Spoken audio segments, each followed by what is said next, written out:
Everything you have ever wanted is sitting on the other side of fear.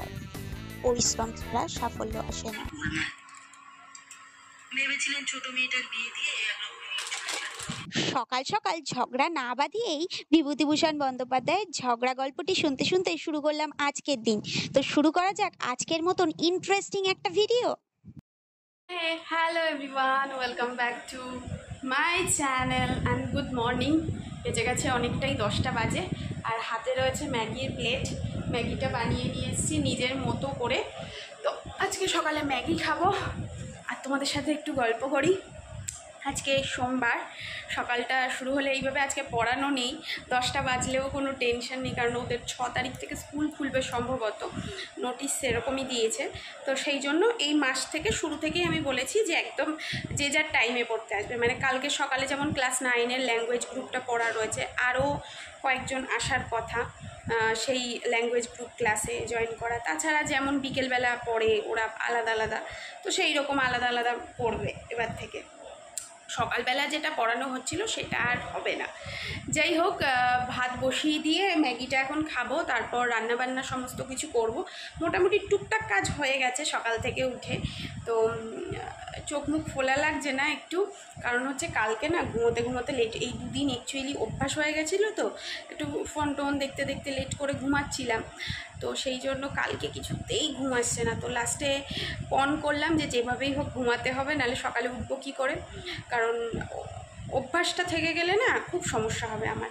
আর তোমাদেরকে তো জানিয়েছি যে আমি নিজের ইচ্ছে পূরণের জন্য কিছু মানে কাজ করেছি। তো এই শনিবার 8 তারিখ পড়ছে, এই শনিবার থেকে আমার সেই ইচ্ছে পূরণের ক্লাস রয়েছে। তো ইচ্ছে পূরণের ক্লাস কোথায় কি হচ্ছে না হচ্ছে সবটাই তোমাদেরকে জানাবো, তোমরা দেখতে থাকো। আর প্লিজ যারা দেখছো তারা অবশ্যই চ্যানেলটিকে সাবস্ক্রাইব করো, যারা এখনও করোনি। আর যারা করেছো, আমার চ্যানেল দেখছো, তারা অবশ্যই কিন্তু কমেন্টটা করো। তাহলে কমেন্ট করলে আমি বুঝতে পারি যে কে দেখছে, সেটা বোঝা যায়, একটা কথাবার্তা চলতে থাকে। যাই হোক, আমার ম্যাগিটা ঠান্ডা হয়ে যাচ্ছে, আমি তাড়াতাড়ি করে আগে ম্যাগিটা খেয়ে নিই, তারপর রান্নার দিকে যাব। রান্না করতে করতে বেশ গরম লেগে গেছিল, আর কদিন ধরে তো জানোই যে শরীরটা খুব উইক যাচ্ছে, তাই জন্য নিজের এক গ্লাস শরবত বানিয়ে নিলাম নিজের জন্যই। তো নুন চিনি দিয়ে বানিয়েছি, ঘরে এতগুলো লেবু রয়েছে, অথচ লেবু দিয়ে না নিজের একার জন্য করে খেতে একদমই ইচ্ছা করে না। তবে খেতেও হবে, কারণ সারাদিনে বাড়িতে একাই থাকি, মাথা ঘুরে যদি উল্টে পড়ে যাই তাহলে তুলে ধরার মতনও কেউ নেই, আর দেখার মতনও কেউ নেই, জানার মতনও কেউ নেই। তবে মাঝে মধ্যে কয়েকটা ফোন আসে, সেই কারণেই হয়তো মানুষজন জানতে পারে। যেমন মা ফোন করে, শাশুড়ি মা ফোন করে, ওরা হয়তো ফোনে না পেলে তখন দুশ্চিন্তাও করতে পারে। যাই হোক, আর এখানে যে বকর বকরগুলো তোমাদের সাথে করছিলাম, একটুও আমি অ্যাড করতে পারলাম না, জানো তো কি বিষয়ে যে বকবক করছিলাম কে জানে, কারণ মোটর চলছিল পাশে, একদমই খেয়াল করিনি, তাই আওয়াজটা আমার কম, মোটরের বেশি এসেছে, তাই মিউট করে দিলাম, ভয়েস ওভারেই বকবক করছি। কি করব, যেহেতু ভয়েস আসেইনি তো আর কিছু বলার নেই। তো রান্না আজকে কি হচ্ছে জানো, পাঁচমিশালি একটা সবজি আর ডাল, বেশি কিছু আর করার একদমই ইচ্ছে নেই।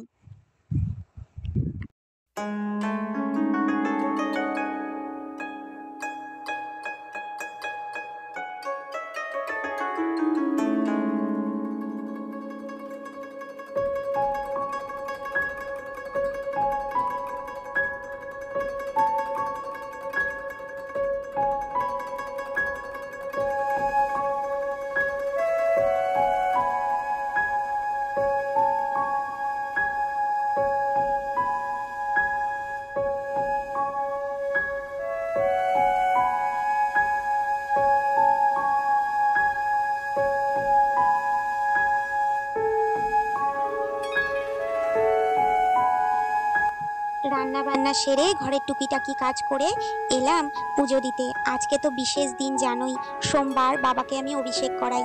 অন্যান্য দিন শুধুমাত্র গঙ্গা জল দিয়েই আমি অভিষেক করাই, আর আজকের দিনের একটু বিশেষ অভিষেক থাকে। দুধ যদি নাও পাই, বেশিরভাগ দিনই পাই না, ঘি, মধু, কালো তিল, গঙ্গা জল সমস্ত কিছু দিয়েই অভিষেক করানোর চেষ্টা করি, সাথে চন্দন রাখি। তবে আজ পুজো করতে করতে না একটা কথা মনে পড়লো, জানো তো, তোমাদের সাথে একটু শেয়ার করি ভাবছি।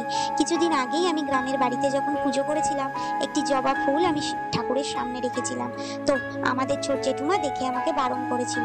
তো তখন না আমার মনে হচ্ছিল যে তাহলে মন্দিরে কেন দিয়েছে, ফটোতে কেন দিয়েছে।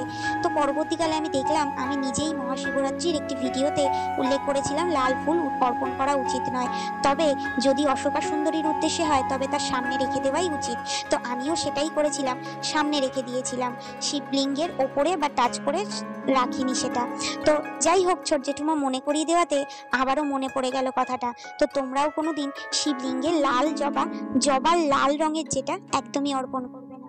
যাই হোক, পূজা আর্চা সেরে খাওয়া দাওয়া করে অফিসের কাজে বসে 10 মিনিটের জন্য জাস্ট চোখটাকে ফুলিয়ে নিয়ে এলাম বাইরে।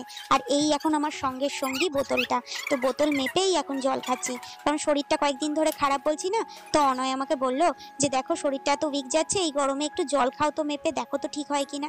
যাই হোক, ওর কথা শুনে চলছি, একটু জলটাকে মেপেই খাচ্ছি। তো এই লিচু ছিল কয়েকটা, এটাকে ভেঙে এখন খাচ্ছি নষ্ট হয়ে যাওয়ার আগে। চলে এলাম পড়িয়ে, তো এখন বাজে হচ্ছে 8টা। তো একটু তাড়াতাড়ি চলে এলাম কারণ একটা স্টুডেন্ট নেই বাড়িতে, সে পিসি বাড়ি গেছে লোকনাথ বাবার পুজোর অনুষ্ঠানে। তো নেই যেহেতু চলে এলাম, অনেকক্ষণই এসছি, 10 মিনিট 15 মিনিট হয়ে গেছে এসছি, এখন 8টা বাজে। আমি ওই 7:40-45 এসে একটু বসেছিলাম। আর তোমাদের জন্য ভিডিওটাও হয়তো আজকে একটু 8:30-9টার মধ্যে ঠিক টাইমে যেতে পারবে হয়তো বা, কারণ নেটওয়ার্কের যে স্পিড সে আমি আর কি বলবো। যাই হোক, তবে আমার জন্য তো ভিউয়ার্সরা দেখছি যে অন্য টাইমে বেশি অ্যাভেলেবেল থাকে।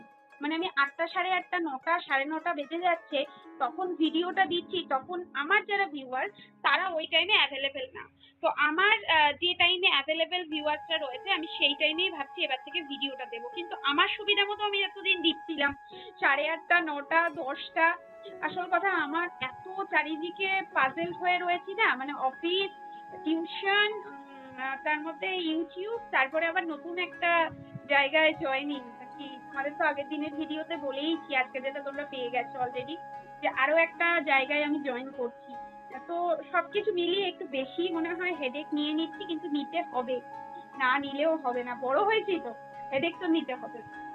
যাই হোক, তো চলো আসুক, ও এখনো আসেনি, অনয় আসুক, এলে পরে দুজনে মিলে ডিসকাস করে আমি টাইমের শিডিউলটা একটু চেঞ্জ করে দেবো। এটা একটা নোটিফিকেশন তোমাদের জন্য যে তোমরা যে টাইমে অ্যাভেলেবেল থাকছো, যেটা আমাকে দেখাচ্ছে আর কি, ওয়াইটি স্টুডিও আমাকে যেটা দেখাচ্ছে যে এই টাইমে তোমার যে ভিউয়াররা রয়েছে অ্যাভেলেবেল নেই কেউ, তুমি কেন ভিডিও দিচ্ছ।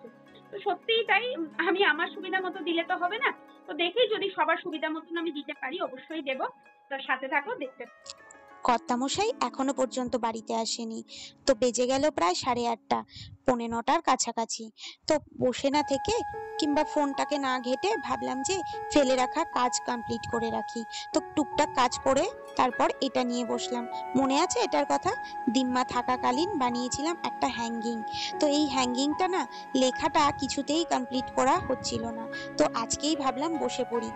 যাই হোক, নিজের জীবনের ওপরে উল্লেখ করে নিজেকে যাতে মোটিভেট করতে পারি তার উপরেই কিছু লিখে ফেলবো। এটা করতে করতেই জেঠিমা এলো আজকে একাদশীর প্রসাদ নিয়ে।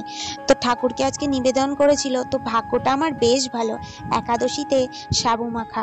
তো এর মধ্যেই কর্তামশাই এসেছে, ফ্রেশ হয়ে দুজনে মিলে টিফিন করে নিলাম। এই সাবু মাখাটা দুর্দান্ত খেতে হয়েছিল, আম দিয়ে, দুধ দিয়ে, বিভিন্ন ফ্রুটস দিয়ে দারুণ বানিয়েছিল।